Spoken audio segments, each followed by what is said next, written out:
Shalom, selamat pagi saudara-saudaraku yang terkasih di dalam Kristus. Kembali kita akan merenungkan firman Tuhan sebelum kita beraktivitas pada hari ini. Namun sebelum kita masuk di dalam perenungan kita, mari kita satu di dalam doa. Bapa kami yang di surga, terima kasih kalau pagi ini kami masih diberi kesempatan untuk kembali merenungkan firman-Mu. Untuk itu, pimpinlah kami ya Bapa, agar kami boleh mengerti dan mampu melakukan firman-Mu di dalam hidup kami. Terima kasih Bapa, hanya di dalam nama Yesus Kristus, Tuhan dan Juru Selamat kami berdoa dan mengucap syukur. Amin. Saudara-saudaraku yang terkasih di dalam Kristus, perenungan kita hari ini, saya beri judul Bebas dan Bertanggung Jawab. Firman Tuhan terambil dari Kejadian 2 ayat 8 sampai yang ke-9. Demikian firman Tuhan. Selanjutnya Tuhan Allah membuat taman di Eden di sebelah timur. Disitulah ditempatkannya manusia yang dibentuknya itu.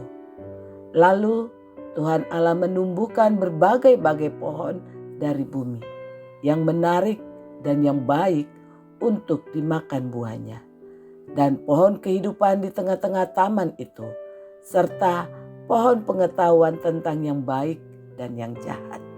Amin. Saudara-saudaraku yang terkasih, di dalam Kejadian 2 ayat 8 dikatakan bahwa Tuhan membuat taman dan menempatkan manusia di dalam taman itu untuk belajar, untuk tinggal dan berkembang serta bekerja. Nah, nama taman ini yaitu Taman Eden. Eden yang berarti kesenangan atau surga, karena taman ini melambangkan kedamaian dan keamanan sempurna bagi manusia pertama.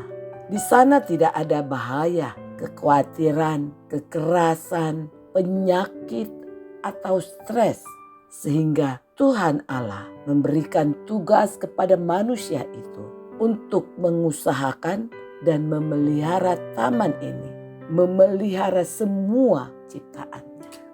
Namun saudara-saudaraku, ada satu hal yang sangat unik dalam kisah penciptaan Adam dan Hawa ini, yaitu pada ayatnya yang ke-16. Tuhan Allah memberikan kebebasan bagi manusia untuk menaklukkan, mengusahakan, bahkan menguasai bumi. Semuanya bisa dinikmati dengan bebas.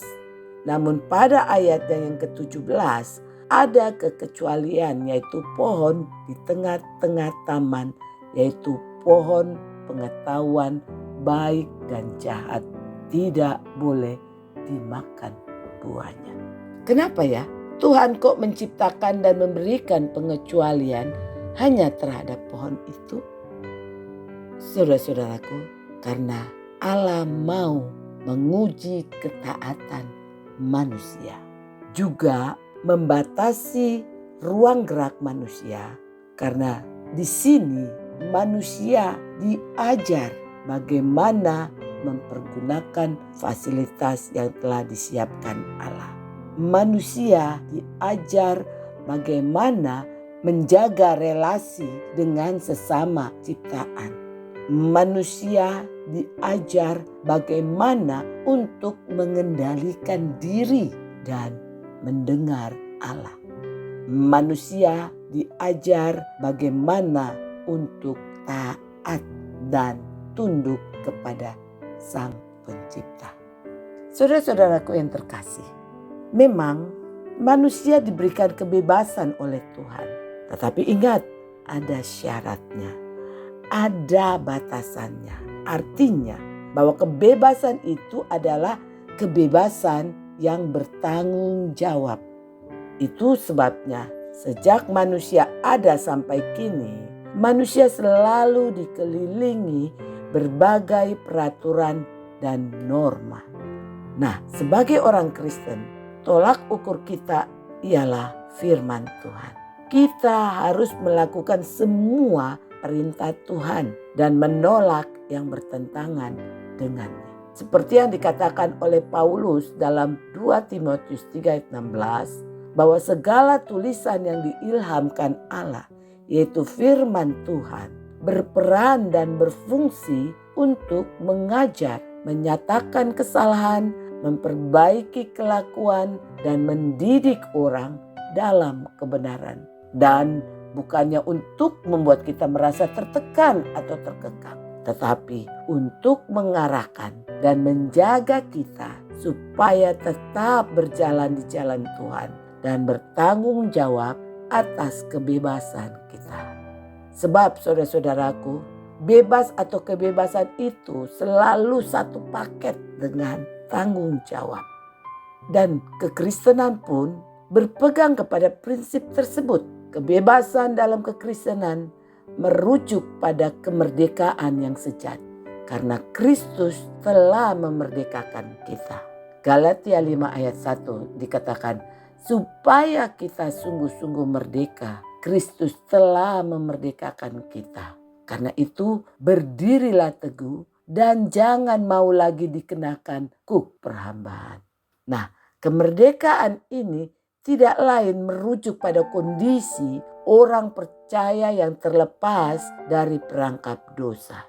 Ia merupakan anugerah yang terbesar yang tidak boleh kita pandang sebelah mata. Maka sebagai penerima anugerah yang begitu mulia itu, kita orang percaya punya tanggung jawab supaya tidak menggunakan kemerdekaan itu sebagai kesempatan untuk kehidupan dalam dosa.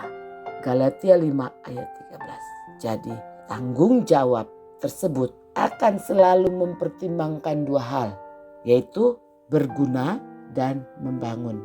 Seperti yang tertulis dalam 1 Korintus 10 ayat 23. Saudara bisa baca sebagai acuan dalam mempergunakan kemerdekaan secara bijak. Hal ini menjadi penting lantaran kelak orang percaya harus mempertanggungjawabkan kebebasannya di hadapan Tuhan. Nah, saudara-saudaraku, bebas dan bertanggung jawab bagaikan dua sisi dari sekeping uang logam. Keduanya tidak dapat dipisahkan. Jadi kebebasan yang melekat pada diri orang percaya tidak dapat dilepaskan dari tanggung jawab untuk menjaga kekudusan dalam hidupnya. Anugerah Tuhanlah yang menjadi alasannya. Jadi sangat jelas sekali kalau peraturan dari Allah itu adalah untuk kebaikan kita, supaya kita menjadi manusia yang bertanggung jawab. Nah, untuk itu marilah lakukanlah perintah Tuhan dengan penuh ketaatan dan sukacita sebagai bukti kasih kita kepada Tuhan. Dan ingatlah, ketaatan kita kepada Tuhan adalah ujian seberapa besar tanggung jawab kita atas kebebasan yang Tuhan berikan pada kita. Amin. Mari kita satu dalam doa. Bapa di surga, terima kasih untuk kasih karunia-Mu dalam hidup kami. Engkau memberikan kami kebebasan, kemerdekaan. Karena itu Tuhan, mari tolong kami agar kami mampu Tuhan melakukan, menjalani kebebasan, kemerdekaan yang Kau berikan itu dengan penuh tanggung jawab ya Bapa. Sehingga hidup kami Tuhan boleh berkenan di hadapan-Mu. Sehingga hidup kami Tuhan boleh menjadi saksi, menjadi berkat bagi orang di sekitar kami. Terima kasih Bapa, hanya di dalam nama Yesus Kristus kami menyerahkan hidup kami ke dalam tangan-Mu. Kami menyerahkan seluruh kehidupan kami. Biarlah Tuhan yang memimpin dan menyertai kami. Terima kasih Yesus, di dalam nama-Mu kami mengucap syukur dan berdoa. Amin.